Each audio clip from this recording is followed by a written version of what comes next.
이 시간 하나님께서 우리에게 주신 하나님의 말씀 로마서 15장입니다. 로마서 15장 22절부터 29절까지 말씀을 같이 읽겠습니다. 신약성경 261쪽입니다. 로마서 5장 15장 22절부터 29절까지 한 절씩 교독하겠습니다.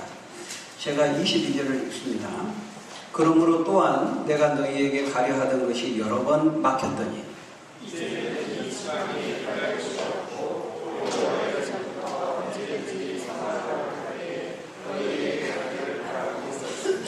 이는 지나가는 길에 너희를 보고 먼저 너희와 사귐으로 얼마든 기쁨을 가진 후에 너희가 그리로 보내주기를 바랍니다.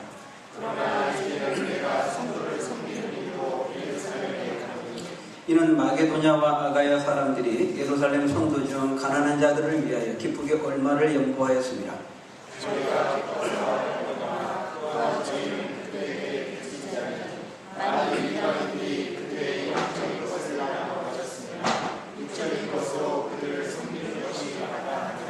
그러므로 내가 이 일을 마치고 이 열매를 그들에게 확증한 후에 너희에게 들렀다가 서바나로 가리라.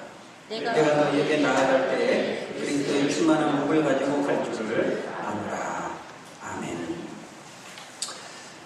이제 우리는 이 사도 바울이 서서히 이 로마서 서신을 마무리하는 그런 이제 단계의 부분을 우리가 살펴보고 있습니다. 바울은 서신을 서서히 마무리하면서 이제 로마교회 성도들을 향해서 자신의 차후 일정 계획에 대해서 말하고 있어요. 자신의 차후 일정이 뭐냐? 한마디로 말하면 이제 로마교회 여러분들을 내가 방문하려고 합니다. 그 얘기를 하고 있는 겁니다. 근데 이제 방문을 하는데 내가 여러 번 사실은 그 전부터 여러분들을 이제 방문하고자 하는 그런 계획들을 가지고 있었는데 거기 22절에 보는 바와 같이 이런저런 사정 때문에 여러분 가려고 했지만 막혔습니다. 그러나 이제는 진짜로 갈 겁니다. 그래서 뭐라고 말하고 있어요? 이 지방에서는 더 이상 일할 곳이 없기 때문에 내가 여러분에게 가려고 합니다. 근데 가려고 할 때 여러분에게 잠깐 들르고 내가 진짜로 가고 싶어 하는 곳은 어디라고 말하고 있어요? 그 23절에 서바나로 갈 때 이렇게 말하고 있어요. 이 서바나는 지금의 스페인 땅입니다. 그러니까 바울은 그 스페인 소유로 호적이거든요. 땅끝까지 가서 복음을 전하라고 했을 때 바울에게 있어서의 땅끝은 로마를 거쳐서, 그 당시 로마는 세계 중심이었지만 로마를 거쳐서 가장 끝에 있는 이제 서바나까지 가서 복음을 전하려고 했던 것이죠.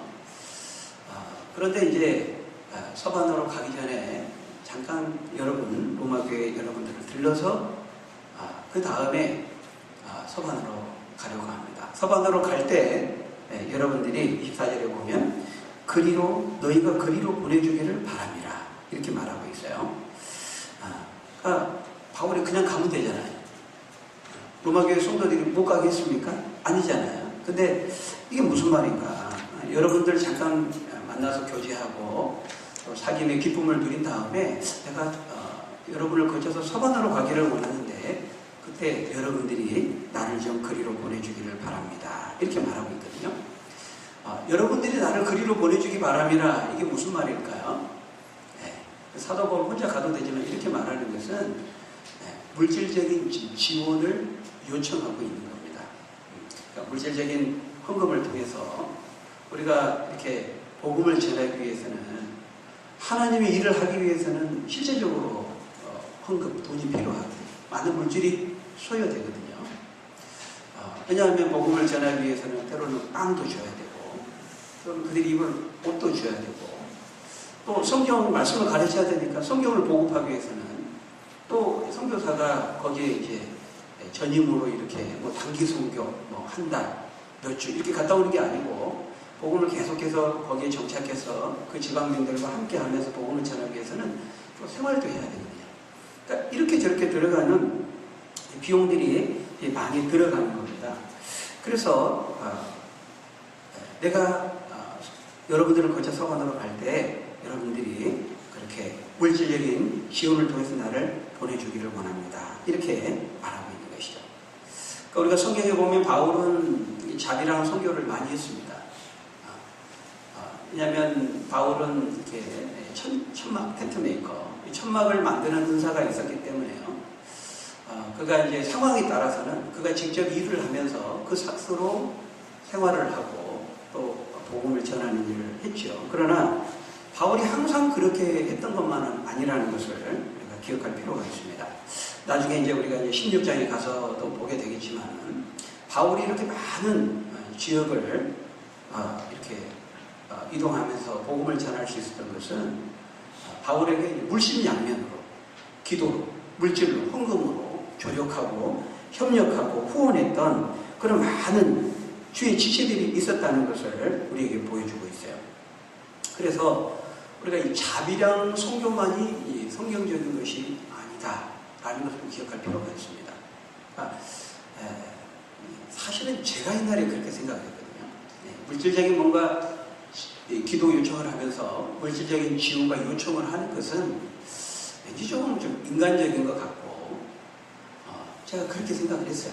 제가 이제 개척한 지 이제 우리가 7년이 되어 갑니다만은, 저도 개척을 하면서 사실 지금까지도 그래왔습니다만은, 한 번도 제가 누구에게 기도 부탁을 하면서 후원과 이런 물질적인 도움을 요청을 해본 적이 없습니다. 왠지 그렇게 하는 것은 좀 인간적이고, 좀 별로 맞지 않는 것 같은 이런 생각을 한 거예요.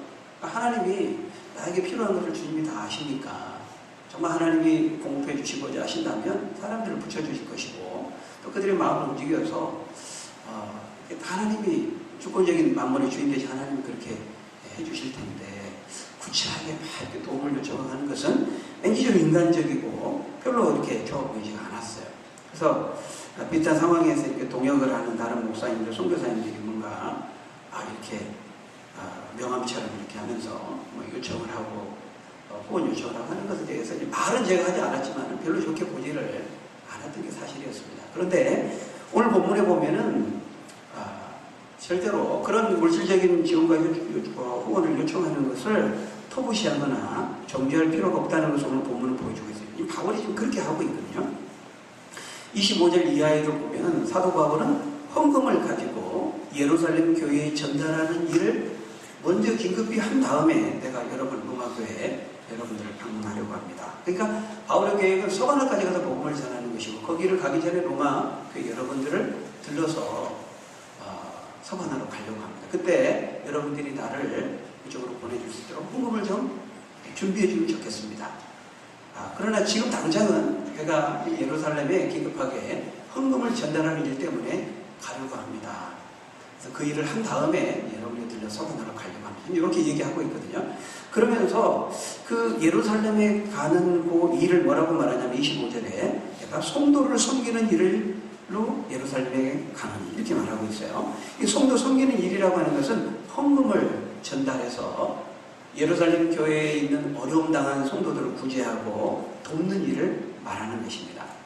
그 당시 여러분 예루살렘 교회는요, 많은 핍박이 있었잖아요. 이런 핍박 때문에 유대 그리스도인들이죠, 다 흩어졌잖아요. 그래서 사마리아로 또 여러 가지 이제 지역으로, 이방의 지역으로 퍼져서 어쩔 수 없이 퍼져서 복음을 전하게 되었는데요. 이 예루살렘에 있는 이제 모교회죠. 예루살렘에 있는 이 성도들은 예수 믿는 것 때문에 많은 박해와 핍박을 받았어요. 직장도 잃게 되고, 그러니까 물질적으로 어려움 당한 사람이 굉장히 많았습니다.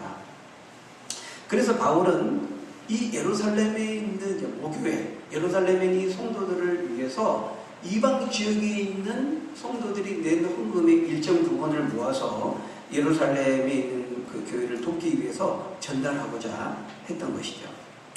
지금 그것을 지금 바울은 서신을 통해 로마교회 성도들에게 말하면서 로마교회 성도들을 도전하고 있습니다.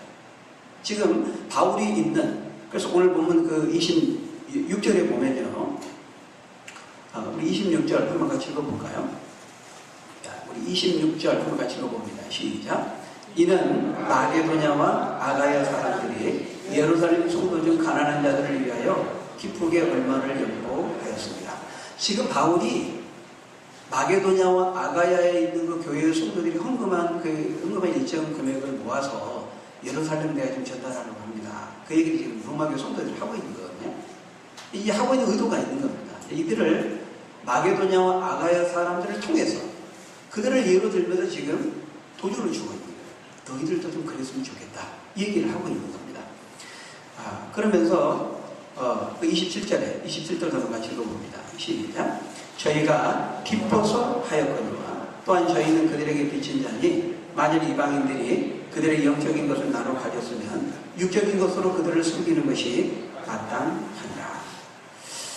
그러니까 지금 마게도냐와 아가야, 이 아가야는 고린도의 수도입니다. 그러니까 마게도냐와 아가야, 그 지방이 지금 바울이 사역을 했던 거죠. 거기서 이제 모았던 헌금들을 가지고 내가 예루살렘을 전하려고 하는데, 이 마게도냐 아가야 성도들이 정말 기쁜 마음, 하나님이 우리에게 베풀어 주신 그 은혜와 사랑에 너무 감사해서 차원하는 심령으로 드린 그 헌금의 일정 부분을 내가 지금 예루살렘 교회 성도들에게 전하고자 합니다. 그러니 기쁘게 드렸다는 걸 2번 반복하고 있어요. 그러니 여러분들도 좀 기쁘게 하나님으로 받은 사랑에 감사해서 여러분들이 내가 여러분을 방문했을 때 서바다를 향해 가서 복음을 전할 수 있도록 선교 헌금을 마련해 주기를 바랍니다. 그렇게 요청하고 있는 거예요. 그러니까 우리가 보기에 따라서는 지금 사도 바울이 결국 헌금 내라고 지금 헌금 강조하고 있는 거네, 이렇게 볼 수가 있어요. 이 말을 딱 듣는 순간 이제 여러분들 가운데 우리 목사님 오늘 이제 헌금 설교하려고 하는구나, 헌금 내라고. 얼마나 참 눈치가 빠르고 똑똑한지 모릅니다. 근데 아닙니다. 틀렸습니다. 그게 아니에요. 오늘 본문을 통해서 하나님 우리에게 주시 말씀하시고자 하시는 것이 무엇인가? 그것은 너희가 예수 그리스도를 믿음으로 말미암아 주어진 그 영적인 축복의 가치를 알아는 거예요. 너희들이 영적인 축복을 알아? 그런 것처럼 정말 하나님께서 예수 그리스도를 믿음으로 예수 그리스도를 통해서 우리가 받게 된 그 영적인 축복의 가치가 무엇인지를 진정으로 아는가? 그 질문을 우리에게 던져요. 그것을 안다면 예수 그리스도를 믿음으로 예수 그리스도를 통로로 해서 나에게 주어진 그 영적인 그 축복의 가치를 진정으로 안다면 그것과 비교해서 그 어떤 것도 아까울 게 없다는 거죠. 그것과 비교할 수 있는 것은 없다고 우리에게 말하고 있어요. 그래서 거기 27절에서 우리가 볼 때 중요한 말씀이 뭐예요? 또한 저희는 빚진 자니 만일 이방인들이 그들의 영적인 것을 나눠 가졌으면 육적인 것으로 그들을 숨기는 것이 마땅하다, 이렇게 말하고 있어요. 여러분, 이방인들이 영적인 것을 얻었기 때문에 육적인 것으로 숨기는 것은 이건 작은 일이고 마땅한 일이다, 이렇게 말하고 있다는 거예요. 영적인 것이 뭐죠? 하늘에 속한 신령한 복을 말합니다. 구원, 영생, 진리 안에서 자유를 누리는 것, 안식, 기쁨, 평강, 이런 것들이 다 이 영적인, 이방인들이 복음을 받아들임으로써 얻게 된 그 영적인 축복을 말하는 것이죠. 너희가 이 놀라운 영적인 축복을 받았다면 육적인 것으로 섬기는 것이 작은 일이고 마땅하다는 겁니다. 이 육적인 것이 뭘까요? 직접적으로 헌금을 말하는 것입니다. 헌금. 그러니까 사실 이제 저도 사실 처음 이제 고등학교 때 예수를 믿고 11조를 하기까지는 많은 시간이 흘렀어요. 그걸 막 이렇게 비판적으로 보기도 하고 꼭 해야 되는. 물론 가장 기본적으로 너무 아까워서 못했던 거죠. 근데 이제 저도 이제 그 생각이 납니다. 처음 11조를 하면서 막 손이 떨려가지고 가슴이 두근거리고, 은혜에 너무 감사해서 막 손이 떨리고 가슴이 두근거린 게 아니고 아까워가지고. 근데 이제 지금도 11조 헌금을 드리면서 막 손이 떨려가지고 그런 분이 있습니다. 근데 여러분 잘 생각해 보세요. 정말 성경이 사실이고 성경에서 말씀하는 천국과 지옥이 있고 말이죠. 그러니까 예수님을 믿음으로써 이 땅의 짧은 100년여간의 삶이 끝이 아니고 정말 영원한 삶이 있고 천국과 정말 지옥에 있어서 영원한 영생이 있고 영원한 형벌이 있다면 정말 있는데 내가 복음을 듣고 예수를 믿어서 그 영원한 미래의 삶을 보장받을 수 있게 되었다면 여러분 한번 생각해 보세요. 그럼 무엇이 그것과 비교해서 그 가치와 비교해서 비교할 수가 있겠습니까? 무엇이 아깝겠습니까? 그렇죠? 우리가 노후를 보장받기 위해서 뭐 암보험도 들고 뭐 종신보험도 들고 하잖아요. 노후에 있을 어떤 몇 년간의 그것을 미래를 보장받기 위해서 지금도 우리가 보험을 들고 보험금을 불입합니다. 근데 그런 것에 비하면 이 우리가 영원한 삶을, 영원한 영생의 삶을 보장받는다는 것은 이거는 무한대의 삶이거든요. 몇 년이 아니라. 그러니까 그것을 우리가 보장받는다면 우리가 뭐 조금 11조를 들어 헌금을 하고 하는 이런 부분들은 비교할 수가 없다는 것이죠. 내가 받은 그 영적인 가치에 비하면은 내가 11조를 드리고 헌금을 하고 하는 건 너무 작은 일이고 마땅한 일이라는 것입니다. 여러분, 오늘 본문의 사도 바울은 우리가 예수를 믿음으로써 얻게 되는 그 복이 영적인 복이 우선적이 있지만 영적인 복만은 아니죠. 우리가 예수를 믿으면서 하나님이 그 믿음을 통로로 해서 우리에게 주시는 복이 영적인 복만입니까? 그건 아니죠. 그러나 우선적으로 우리에게 주어지는 복은 영적인 것들이죠. 아까 말한. 그러나 주님은 영적인 복뿐만 아니라 먼저 그의 나라와 그의 의를 우리가 믿음으로 구하고 살면 모든 것을 거기에 더해 주시겠다고 말씀했어요. 영혼이 잘되는 같이 범사가 잘되게 하시리라 말씀했습니다. 먼저는 영혼이 잘돼야 돼요. 영적인 것이죠. 그래서 예수님을 믿음으로 얻게 되는 축복은, 가장 우선적으로 약속된 축복은 그런 물질적, 육신적인 것들을 배제하는 것은 아니지만 우선적인 축복은 영적인 것이라. 1차적으로 물질적인 축복이 아니고 영적인 축복을 약속하고 있다는 거예요. 그렇죠? 네. 별로 아멘이 없네요. 이런 때 별로 아멘이 안 돼요. 우리가 영적인 축복을 막 준다 그러면 별로 아멘이 안 돼요. 네. 뭔가 좀 그러잖아요. 우리가 교회 가면 무슨 떡이 나오냐 밥이 나오냐. 네. 나오죠. 실제로. 네. 점심 나옵니다. 밥 나옵니다. 가끔 떡도 나올 때가 있어요. 추수감사제, 설립주에. 근데 이제 우리는 이제 그런 걸 원하는 겁니다. 뭔가 눈으로 보고 손으로 만질 수 있는 돈, 떡, 성공, 이런 것들이 진짜 대단한 축복이고 가치가 있는 것들이고, 우리가 소위 말해 형이상학적인 것들, 이런 것들은 추상적인 거예요. 구원, 영생, 기쁨, 안식, 평강. 이런 것들은 눈에 보이는 것도 아니고 자기 손으로 만질 수 있는 것도 아니기 때문에 이런 영적인 것들, 우리 일반적으로 말하는 정신적인 것들, 이런 것들은 별로 가치 있게 생각되지가 않는다는 것입니다. 그러나 여러분, 그렇지가 않다는 것. 예수 그리스도를 믿음으로 우리에게 주어진 영적인 축복과 가치가 어떤 것인지를 우리가 알아야 된다는 거예요. 저는 오늘 이 부분에 대해서 여러분에게 좀 말씀드리고 싶습니다. 사람들은 영적인 것과 정신적인 것들의 가치를 잘 모릅니다. 사람들의 마음과 정신의 문제가 얼마나 중요한가 하는 것을 잘 모른다는 거예요. 여러분, 한번 사람의 마음이 비뚤어지면요, 그리고 그 정신이 병들면 그 사람의 말과 행동과 삶이 엉망이 되는 것은 시간 문제인 것입니다. 정신이 잘못되고 우리 영혼이 병들고 우리의 마음과 심령이 이상한 것들로 채워져 있으면 이상한 삶을 살게 되는 거예요. 그래서 잠언 4장 23절에 뭐라고 말하고 있어요? 무르지길 만한 것보다 더욱 무엇을? 내 마음을 지키라. 마음을 지키라. 생명의 근원이 어디서 나와요? 여기에서 나오니라. 이렇게 말하고 있어요. 우리의 마음, 우리의 중심, 우리의 정신, 우리의 영혼, 우리의 심령이, 우리의 속사람의 상태가 중요하다는 거예요. 이것이 이 안에 어떤 것들이 채워지느냐에 따라서 우리의 인생이 달라진다는 거예요. 우리의 생각과 정신이 잘못된 것들에 의해서 학습이 되고 우리의 정신이 잘못된 것들에 의해서 세뇌가 된다면 그 인생과 그 삶에 엄청난 파괴적인 무서운 결과를 가져오게 된다는 거예요. 여러분, 사람이 한번 허무주의에 빠지면요, 모든 것이 허무합니다.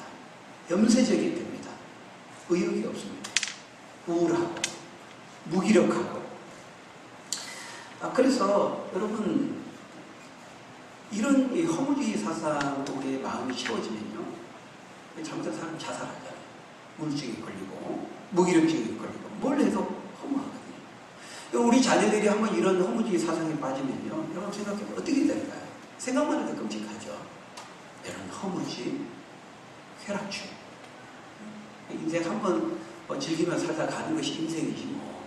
이렇게 정신이 그런 허무주의나 쾌락주의, 이런 잘못된 가르침 사상에 의해서 학습이 되고 그런 것들로 채워지게 되면 그에 따른 삶의 열매를 맺고 그렇게 살아가게 되는 거예요. 사회주의, 유물론, 각종 무신론 이런 것들에 의해서 우리 정신이 채워지면 그에 따른 삶을 살게 된다는 거예요.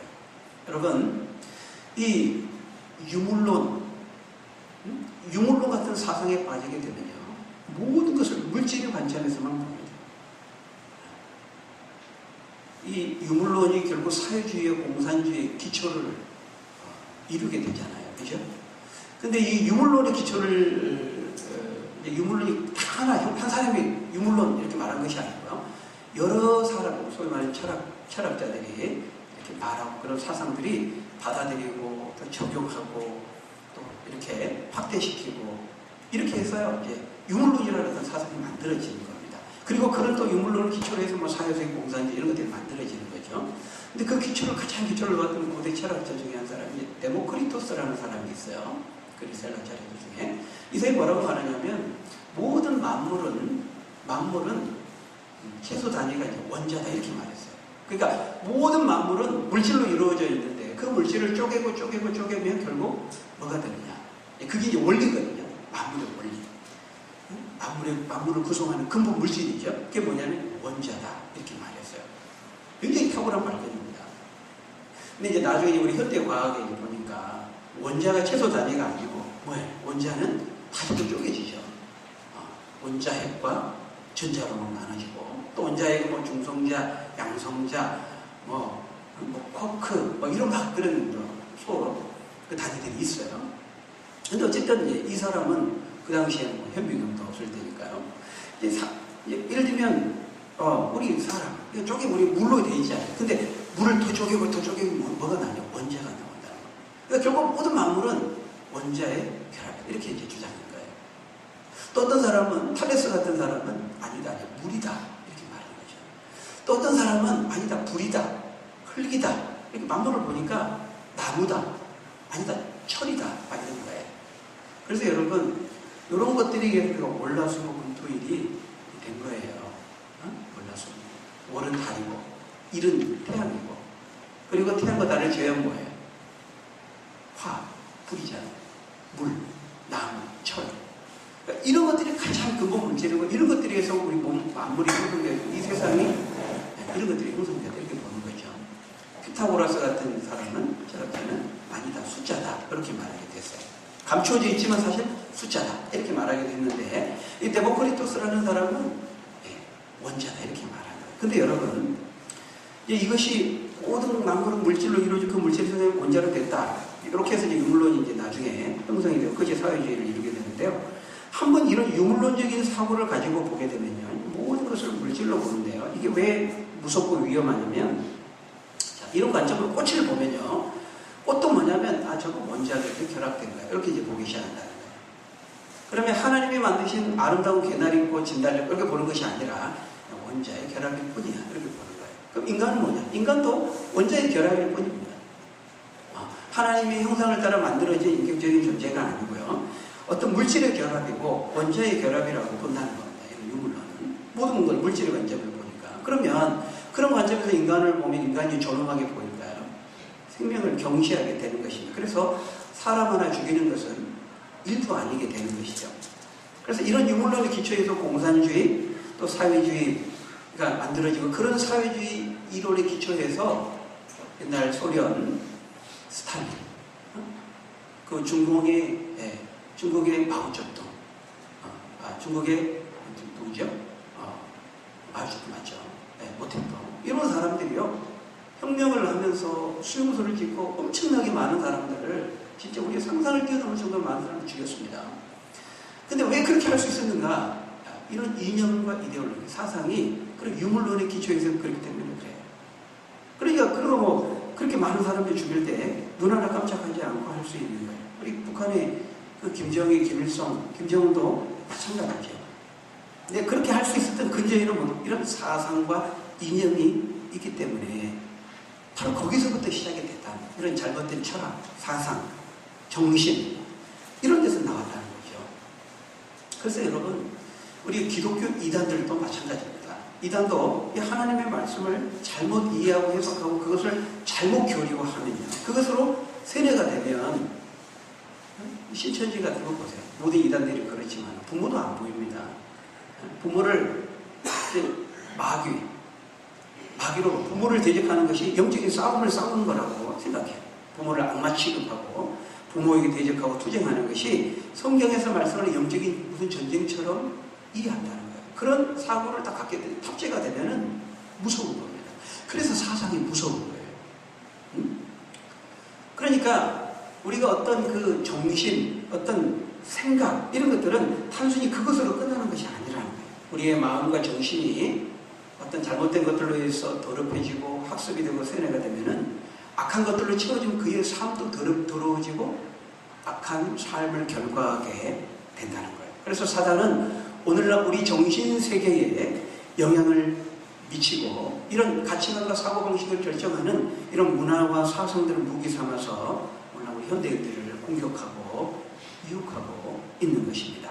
그 대표적인 것 중에 하나가 뭐냐면은 잘못된 성문화입니다. 성문화. 이제 그것을 어떤 성인권, 성평등, 성정치라는, 성과 정치를 사용해서 성정치라는 말도 등장하는데요. 여러분, 성과 관련해서 사람들이 성을 이렇게 생각할 때, 성을 어떻게 이해하고 성을 어떻게 받아들이냐에 따라서 그 생각과 정신을 어떤 것을 이렇게 갖게 되느냐에 따라 그 성을 사용하는 삶의 방식이 완전히 달라지게 된다는 거예요. 그래서 여러분, 영적인 것은 절대 영적인 것으로 끝나는 것이 아니라는 거예요. 삶과 행동을 좌우하게 되는 것이죠. 그래서 사람의 정신의 문제, 이 심령의 문제는 그 사람의 가치관과 사고방식, 인생관을 결정하게 되고요. 그 인생관과 사고방식과 그 가치관은 그 사람의 삶과 행동을 좌우하고 결정하게 된다는 거예요. 그래서 예수님이 뭐라고 말씀했어요? 마음에 쌓은 선에서 뭐가 나오고?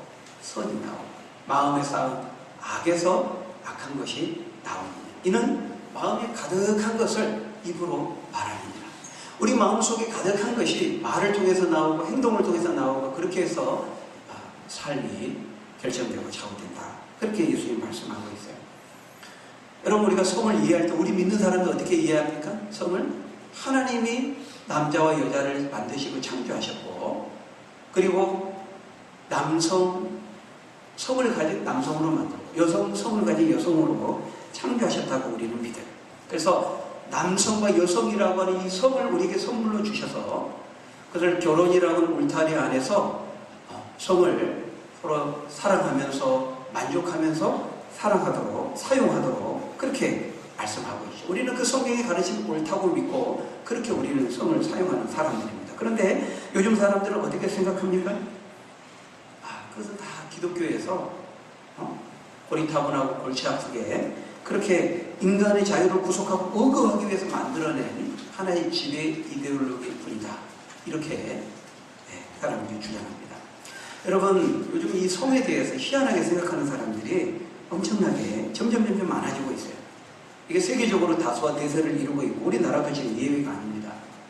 성을 문란하게 사용하는 사람은요, 성에 대한 이해가 그렇게 돼 있기 때문에 그렇게 되는 거예요. 그걸 당연하게 생각하는 거예요. 그렇게 내가 성을 결정하고 사용할 수 있는 권리가 나에게 있다고 생각하는 거예요. 그래서 여러분, 간통죄가 위헌으로 판명되는 게 뭐예요? 성의 결정권은 그 사람에게 있다고 보는 겁니다. 누가 제3자가, 기독교가, 교회가, 하나님이 그것을 제한하고 간섭할 수 없다고 말하는 거예요. 여러분, 홍상수 영화 감독과 김민희 배우가요, 이혼도 안 했습니다. 부인이 있습니다. 근데 공개적으로 그 배우가 불륜을 하면서 이 전통적인 가정과 이 불륜을 선포하면서 전통적인 가정 질서에 대해서 대항하고 기존의 성문화에 대해서 도전장을 내밀지 않았습니까? 여러분, 우리가 그런 걸 보면 어쩌다가 좀 정신 나간 몇 사람이 그렇게 하는가 보다. 이거 이슈에 TV에 나온다고. 이게 생각할 게 아닙니다, 여러분. 그게 아니에요. 절대 그러면 그럴 수가 없는 겁니다. 이미 이거 이제 대세가 되고 있다는 거예요. 그렇게 생각하는 사람들이 지금 많아지고 있다는 겁니다. 그래서 그 사람들이 그렇게 대담하게 할 수가 있는 겁니다. 그렇지 않아. 그런 똑같이 생각하는 사람들이 없다면 애들은 숨어서 바람을 피웠죠. 그때에는. 근데 지금은 그렇지 않다는 거예요. 그렇게 생각하는 사람들이 많아지기 때문에 대담하게 그렇게 할 수가 있는 것이죠. 여러분, 이렇게 생각하는 사람들의 생각과 정신을 지배하는 것이 무엇인가 하는 것입니다. 무엇입니까? 하나님이나 신 그런 거 없다는 것입니다. 하나님이 뭔데? 하나님이 도대체 어디 있는데 왜 꼭 성을 결혼이라고 하는 울타리 안에 감옥 안에 가둬놔야 하는데 그거 누가 정해준 건데? 내 인생 내가 자유롭게 내가 결정하는 것이지 있지도 않는 그 신의 계시라고 하는 성경이 그를 금하는데 내가 왜 그걸 따라야 돼? 내 인생의 자유와 결정권을 왜 노예처럼 내가 신에게 종교에게 하나님에게 빼앗겨야 돼? 그래서 하나님 있다고 생각하는 당신들은 그렇게 살아. 그렇게 말하고 있는 겁니다. 근데 그렇게 생각하는 사람들이 많아지고 있다는 거예요. 그래서 성경에서 정해준 남성과 여성, 결혼의 울타리 안에서 한 남자와 여자가 만나 사랑을 나누고 만족하며 살라고 하는 것은 인간의 자기 결정권을 침해하는 것이라는 거예요. 인권이 뭐예요? 인간의 권리거든요. 그 인간의 권리를, 인권을 제한하고 억압하고 구속하는 것이라고 말하는 것입니다. 인간이 자기가 하고 싶은 대로 하며 살 수 있게 하는 것, 그것이 자유고 그것이 인권이고 그렇게 생각하는 사람들이 많다면 그것을 따르는 것이 민주주의다 이렇게 생각하는 것이죠. 그래서 여러분 우리가요 인권, 자유, 평등, 민주주의, 해방 우리가 이런 용어들을 우리가 들을 때요 잘 살펴봐야 됩니다. 분별을 해야 됩니다. 분별을. 도대체 어떤 의미에서 인권이고 어떤 의미에서 평등이고 어떤 의미에서 자유인지 민주주의인지 우리가 살펴봐야 된다는 거예요. 듣기에서는 듣기에 따라 너무 좋죠. 너무 고상하죠. 아니 인권이라는데 반대할 사람 누가 있습니까? 인간의 자유를 위해서 민주주의를 위해서 그렇게 한다는데 반대할 사람이 어디 있냐는 거예요. 소수자의 인권을 존중하자고 말하고 학생 인권 조례를 얘기하면서 학생들의 인권을 존중해 주자고 말하고 인간의 자유를 왜 구속하냐고 말하면 그것은 보편적인 가치처럼 여겨지기 때문에 누구도 반대하기가 어렵거든요. 인권을 존중하자는데 뭐 좋은 거죠. 여러분 성평등을 이루자는데 평등 이루어야죠. 그런데 여러분 그때 인권, 성평등이 우리가 말하는 그런 인권이 아닙니다. 그런 평등이 아니라는 거예요. 여기에 속임수가 있어요. 여러분 그래서 동성애자의 그 성결정권을 존중해주고 미혼모 여성들의 인권을 존중해주자고 말할 때 기존의 전통질서, 가정질서를 깨뜨리는 간통과 같은 것들도 당사자의 그 성결정권을 존중해야 한다고 말할 때 그때 우리가 그 인권이 어떤 것인지를 생각해 봐야 한다는 거예요. 여러분 미혼모에 대한 이 방송의 시각을 우리가 보면요 그 시청자들 계속 계몽시키고 있거든요. 기도하고 있습니다. 뭐냐면 왜 이 사람들 이상하게 보지 말라, 잘못된 것으로 말하지 말라는 것입니다. 당신들의 시각과 이 사회가 잘못됐다고 말하고 있는 것이죠. 그러면서 성을 성경에서 말하는 대로 결혼하고 결혼이라고 울타리를 사용해야 되고 그 성에 대한 결혼 안에서 책임 있는 관계 속에 사용해야 된다는 것은 말하지 않아요. 네. 그래야 될 필요가 없다고 생각하니까. 그래서 이 성경에서 말하고 금하고 있는 혼전성 관계가 결국 잘못됐다는 것입니다. 그렇게 생각하는 것이 잘못된 그 시각과 관점을 고쳐하는 것이죠. 여러분 이 성평등이라는 것도요 남성과 여성이 동등하게 존중받는다는 의미에서 성평등이면 그건 당연히 해야 되죠. 근데 그때의 성평등은 그런 것이 아닙니다. 우리가 LGBT라고 말하죠. LGBT L 레즈비언의 앞자고요. G 게이의 앞자입니다. 그리고 B 바이섹슈얼 양성애자 남성하고도 성관계를 하고 여성하고 성관계를 하는 사람이에요. 양성애자 바이섹슈얼. 그리고 T 트랜스젠더. 그러니까 레즈비언은 여성 동성애자를 말하고 게이는 남성 동성애자를 말하고 바이섹슈얼 양성애자 그리고 트랜스젠더는 자기가 육체를 자기가 원하는 성으로 바꿔버리는 수술해서 바꿔버리는 사람이 많았는데요. 성이 이 네 개의 성만 있는 것이 아닙니다. 우리는 남성과 여성만 있다고 생각하지만 사람들은 그렇게 생각하지 않는다는 거예요. LGBT를 비롯해서 이 네 가지가 큰 경계고요. 이 경계들을 넘나들면서 아침엔 남자였다가 저녁엔 여자, 아침에 여자였다가 저녁엔 남자, 조금 여자, 조금 더 남자, 조금 더 여자 이래가지고 성이 무려 50개가 넘는 성을 지금 정해놨어요. 그래서 그 다양한 그 소수자의 성의 모든 그 결정권들을 인정해주고 그 소수자가 차별받지 않게 하자는 것이 소위 차별금지법입니다. 그리고 성평등이라는 거예요. 우리가 일반적으로 우리가 그 성이라고 영어로 말할 때는 섹스라는 단어를 씁니다. 근데 요즘 우리가 성평등, 성해방 이야기할 때는 그 섹스에 말하는 성이 아니에요. 젠더라는 용어를 씁니다. 젠더. 그런데 이 젠더라고 하는 것은 사회적인 성을 말합니다. 우리가 신체적인, 물리적인 의미에서 성을 말할 때는 섹스, 남성, 여성 이렇게 이제 썼지만은 그 개념을 무너뜨리고 젠더라는 사회적인 용어를 써요. 이 젠더라는 건 사회적인 성을 말하는데 이게 무슨 말이냐면 사람들이 태어나면서 생물학적으로 어떤 신체적인 성이 결정되는 것이 아니라는 것입니다. 정신적으로, 사회적으로 성은 자신이 결정하는 것이라고 말해요. 선천적으로 생을 결정돼서 남성, 여성이 되는 것이 아니고 내가 어떻게 사회적으로 길들여지느냐에 따라서 내가 남성이 될 수 있고 여성이 될 수 있고 양성이 될 수 있고 중간이 될 수도 있다고 말한다는 거예요. 다시 말하면 성이 신체적으로 우리가 태어나면서 결정되는 것이 아니고 내가 주체적으로 결정하는 것이라고 말한다는 거예요. 여러분, 제가 오늘 말씀하기 조금 어려운 것일 수 있는데 꼭 필요합니다. 들어야 됩니다. 이제 앞으로 이제 우리 사회가 앞으로 더 많이 될 거예요. 이런 문제들이.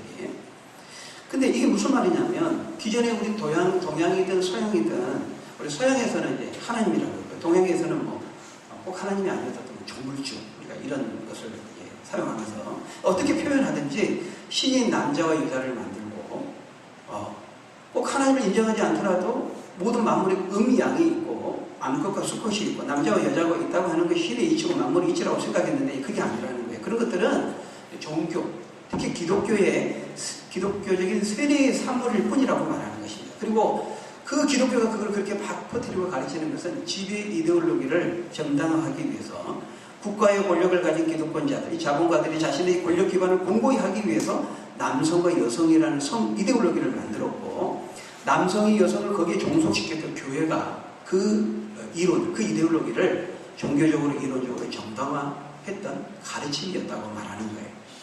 그래서 그동안 이 교회에 의해서 남성 중심의 이런 성 이데올로기로 세뇌되어 와서 사람들이 그렇게 남성, 여성 생각하며 살았다는 것입니다.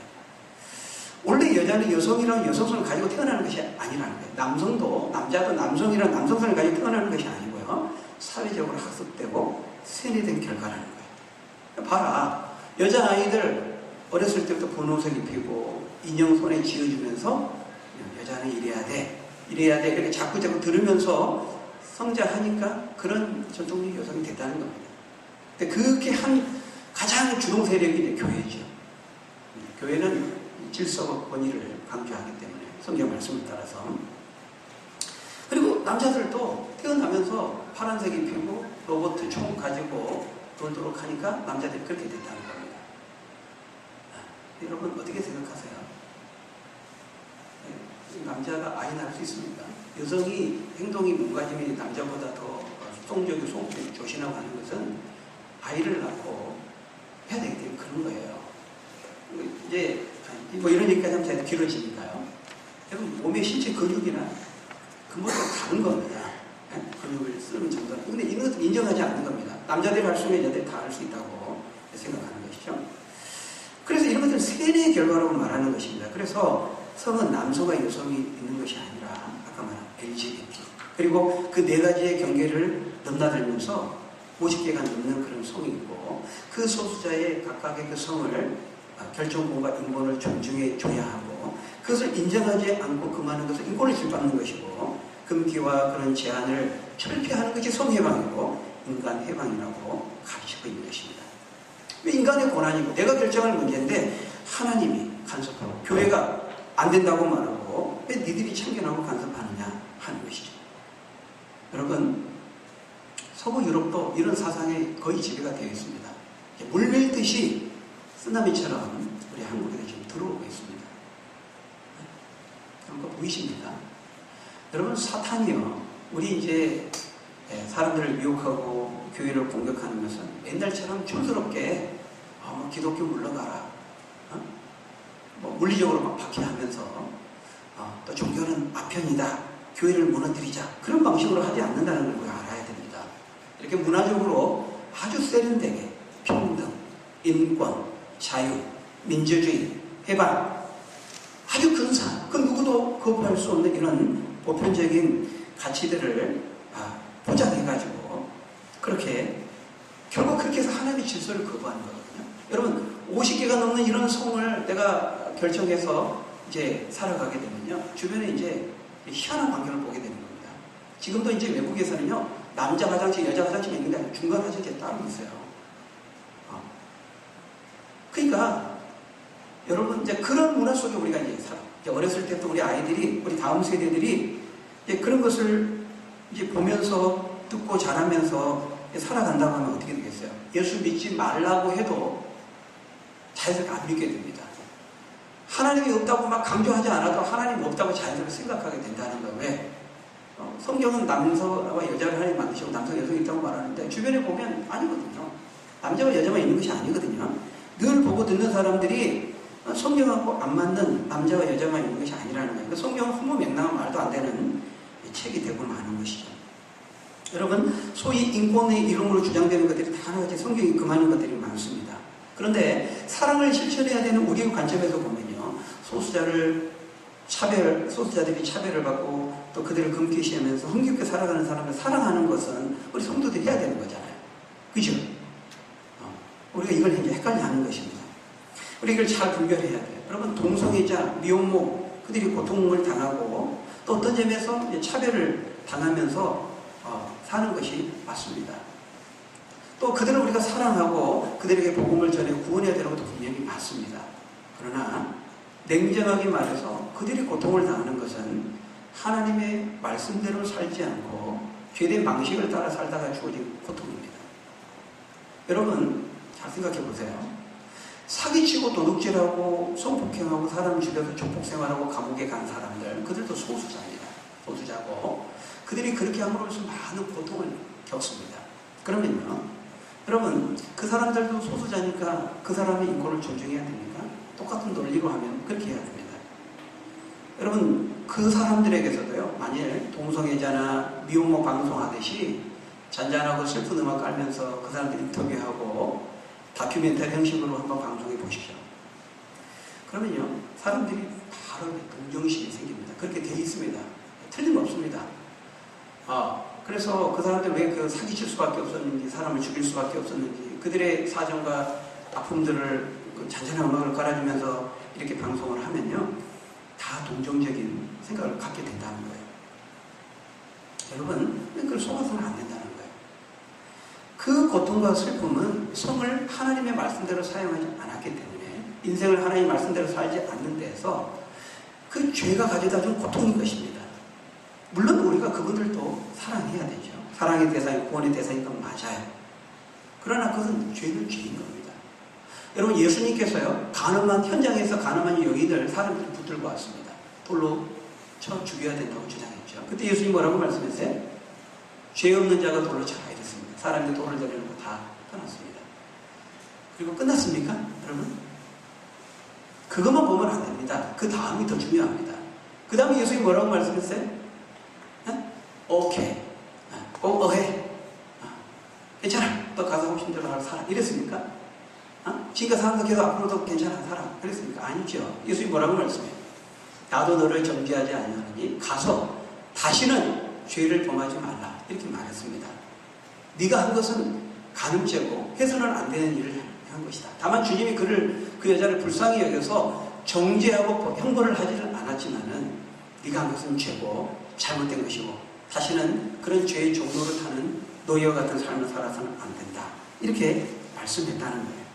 그런데 오늘 사람들은 이것을 구별을 못합니다. 동성애자를 긍휼히 여기고 그 죄의 노예가 되어서 그렇게 죄에 매여서 살아가는 그 사람의 고통, 그것을 우리가 아파하고 불쌍히 여기고 긍휼히 여기는 것은 맞아요.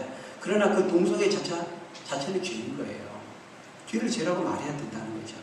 근데 사람들은 죄는 미워하되 죄인은 미워하지 말아야 되고, 죄인은 사랑하고 죄는 미워해야 되는데 그것을 구별하지 않아요. 이게 잘못된 거죠. 우리는 그 동성애자를 차별하고 미워하고 그렇게 하자는 게 아니에요. 동성애자를 불쌍히 여기고 예수 믿게 위해서 회개하고 교회 안에 들어오면 우리 같이 받고 같이 성도로서, 동성애자든 불교 신자든 누구든 무신론자들 다 우리가 똑같아요. 다 하나님의 사랑이 필요한 자고 회개가 필요한 자고 똑같이 죄를 회개하고 있고 다 우리는 믿음의 형제고 식구입니다. 그러나 그 사람이 하는 그 죄는 죄인 거예요. 사탄이 그 죄를 통해 그 사람의 인생을 그렇게 노예로 만든 거 아닙니까? 근데 우리 이것을 구별해야 되는데 구별하잖아요. 동성애? 아무 문제 없어. 해. 가서 계속 그렇게 살아. 네 자유야. 네 자유야. 잘못한 것도 회개할 것도 없으니 네 하고 싶은 대로 해. 그게 인권이라는 것입니다. 그게 그 사람의 권리를 존중해 주는 것이라고 말하죠. 여러분 그렇지 않습니다. 동성애 자체는 죄인 거예요. 여러분 미혼모도요. 혼전성 관계를 가지고 혼전 결혼 전에 그 관계를 갖다가 남자가 이렇게 사귀다가 다행히 이제 결혼을 하면 문제없이 살게 되죠. 근데 이제 혼전성 관계를 갖다가 이제 결혼하지 않고 책임지지 않고 이제 헤어지고 떠나게 되는 거죠. 그러니까 이제 책임을 지지 못하니까 문제가 커져버린 거예요. 이번에도 20대 그 초반에 그 여성이 모르게 제 아이를 어린이집에서 없을 때 낳다가 복도에다 놓고 죽은 아이라고 했다는데 자작극으로 표현되지 않았습니까? 물론 이 아빠가 더 나쁜 거죠. 남자가 나쁜 놈이죠. 그러나 여러분 그 여인이 강간을 당한 게 아니라면 그 역시 혼전성 관계를 갖지 말라고 명백히 말씀한 하나님의 말씀을 어긴 죄에 대한 대가인 것입니다. 목사님 너무 냉정하게 말하는 저 그렇게 말할 수밖에 없어요. 하나님 말씀이 그렇게 말하니까. 그래서 우리는 이 성경의 관점을 따라 분별해야 한다는 거예요. 하나님 없는 인권이 인권이 아니라는 거예요. 하나님의 말씀인 성경을 거스르는 인권은 진짜 인권이 아닙니다. 하나님의 말씀을 벗어나서 성을 문란하게 사용하면서 누리는 인간의 자유는 진정한 자유가 아니라 한 번뿐인 자신의 삶을 노예처럼 예속시키는 것입니다. 하나님이 배제된 인권, 자유, 그것은 진짜 인권도 자유도 아니라는 것이죠. 여러분, 제가 2페이지가 더 있는데 그걸 다 뺐어요. 이제 마치려고 합니다. 이야기를 더 하자면 더 길어지는데요. 여러분, 오늘날 이런 사상들이 사회주의 이론의 대부인 칼 마르크스라든지 프로이트의 성이론이라든지 다윈의 진화론이라든지 아주 대표적으로 성경을 부인하는 이런 무신론의 3대 사상가들이 그들인데요. 그들을 이어받고 영향을 받은 많은 학자들, 교수들, 작가들, 방송 언론에 종사하는 사람들이요. 이런 가르침과 사상들을 각종 다양한 방법으로 퍼다 다루고 있습니다. 우리는 드라마를 보면서 영화를 보면서 그거 몰라요. 모르고 거기에 빠져들면서 보는 겁니다. 그 동성애자의 아픔을 다루는 그런 드라마나 영화나 이런 거 보면서 우리는 동화되고 거기에 빠져드는 것이죠. 그래서 여러분 우리가 정말 다양한 방법으로 이 사단이 이 고도의 이런 문화적인 매체를 통해서 전략을 통해서 우리의 사상과 정신을 이렇게 반성경적으로 비성경적으로 좀 바꾸고 개정하고 변화시키는 혁명을 시도하고 있습니다. 근데 우리가 이것을 잘 분별해야 되는데 그렇지를 못한다는 거예요. 기도와 말씀으로 깨어 준비되지 않으면 사단의 이런 고도의 전략에 의해서 성경이 무너지고 교회가 무너지게 되고 말 것입니다. 여러분, 제가 지금껏 뭘 말씀드렸습니까? 제가 말씀을 드리다 보니까 사실 길게 좀 얘기가 됐습니다. 근데 여러분, 제가 여러분이 지금 말씀드리고 했던 것은 다시 오늘 성경으로 돌아가면 우리의 영혼의 건강, 정신의 건강이 굉장히 중요하다는 것을 제가 말씀드린 거예요. 그러면서 우리가 하나님을 알고 하나님을 믿고 그럼으로써 우리 영혼이 하나님의 말씀의 인도함을 받고 살아간다는 것은 이건 정말로 복중의 복이에요. 우리가 하나님을 믿고 하나님의 말씀의 가치를 따라 인도를 따라 그 말씀을 우리 인생의 등불 삼아서 살아간다는 것은 정말 그 축복이에요. 우리가 하나님의 말씀을 듣고 이렇게 매주마다 하나님의 말씀을 듣고 우리가 읽고 내 마음과 내 심령을 말씀에 채우고 그 말씀을 등불 삼아 인생을 살아간다는 것은 말로 할 수, 그 어떤 것과도 비교할 수 없는 복중의 복이라는 것입니다. 여러분, 과연 여러분들은 이 영혼의 가치, 이 영적인 것들의 가치, 예수 그리스도를 통해서 우리에게 주신 이 영적인 가치들의 그 가치를 여러분들은 알고 계십니까? 오늘 본문 통해서 우리에게 그걸 말씀하고 있습니다. 여러분, 우리의 영혼과 정신은 예수 그리스도를 믿을 때만, 만날 때만 우리는 진정으로 건강하게, 행복하게 살아갈 수 있다는 것입니다. 그런 점에서 사도 바울은 우리가 복음을 전도받아서 예수님을 믿고 구원을 얻게 되고 이 하늘에 속한 엄청난 영적인 축복을 받은 것에 그 가치를 알라고 말하고 있어요. 이 영적인 축복을 받게 되는 그 과정에 누가 있었다는 거예요. 지금 사도 바울은 유대인들이 있었다는 겁니다. 예수님도 유대인이고 사도들과 제자들도 다 처음에 예수님을 로마 교회 그리고 오늘 우리에게 전해준 사람들이 유대인이었기 때문에 이 엄청난 영적인 생명과 축복을 그들을 통로로 해서 우리가 얻게 되었다면 로마교회 성도 여러분들이요, 마게도냐와 아가야 성도들이 물질로 그 유대인 성도들을 위해서 헌신하고 했던 것처럼 여러분들도 그것을 그 육신의 것으로 그 영적인 그 축복들에 대한 감사함으로 육적인 것들을 드리는 것은 지극히 작은 일이고 마땅한 것이다, 이렇게 바라고 있는 것입니다. 여러분, 우리는 오늘 본문을 통해 사도 바울이 말씀하고 있는 것처럼 사랑의 빚을 진 자들입니다. 먼저 우리 하나님께 빚을 졌죠. 하나밖에 없는 당신의 아들을 희생시키는 그 희생을 통해서 우리를 구원해 주셨으니까 엄청난 하나님 빚을 졌습니다. 또 뿐만 아니라 유대인들은 말할 것도 없고 복음을 전해준 우리 영국과 미국의 많은 선교사님들, 그들에게 빚을 졌습니다. 여러분, 그 선교사님들의 면모를 보면 다 똑똑한 엘리트들, 대단한 분들이 왔어요. 특히 우리나라에, 선교적 우리나라예요. 그래서 그분들이 이 땅에 와서 정말 우리가 은둔의 땅, 어둠의 땅, 아무리 소망이 없는 그 구원말에 그 절망적인 시대에 그 선교사님들이 와서 배에서 내리며 복음을 전하다가 순교하고, 복음을 전하다 순교하고, 또 그 핏덩어리들, 그 어린 아이들 풍토병에서 죽었을 때 이 땅에 묻으면서 병원을 짓고 학교를 짓고, 그러면서 이들이 진정한 인권이 무엇인지 복음을 전하고 이 땅에 생명을 전해줘서 오늘 우리들이 믿고 우리가 이렇게 축복을 누리며 살아올 수 있게 되었던 것입니다. 우리도 이들에게 엄청난 빚을 진 사람들이라는 거예요. 바라기는 우리가 이 엄청난 사랑의 이 은혜의 축복을 받은 자로서 그 영적인 하늘에 속한 그 가치를 알고 감사하고 감격하고 우리에게 주신 모든 삶의 자원들을 가지고 할 수만 있다면 우리가 선교하러 우리도 나가고, 할 수 없다면 선교 후원금을 또 보내고, 그것도 안 된다면 내가 있는 곳에서 기도하면서 복음을 알지 못하고 이 영적인 참된 가치를 알지 못하는 사람들에게 증거하고 전하고 하나님을 기쁘시게 하는 저희 여러분들이 다 되시기를 예수님의 이름으로 간절히 축원합니다. 우리 기도하겠습니다. 아버지 하나님, 오늘 말씀이 조금 길게 나누었습니다.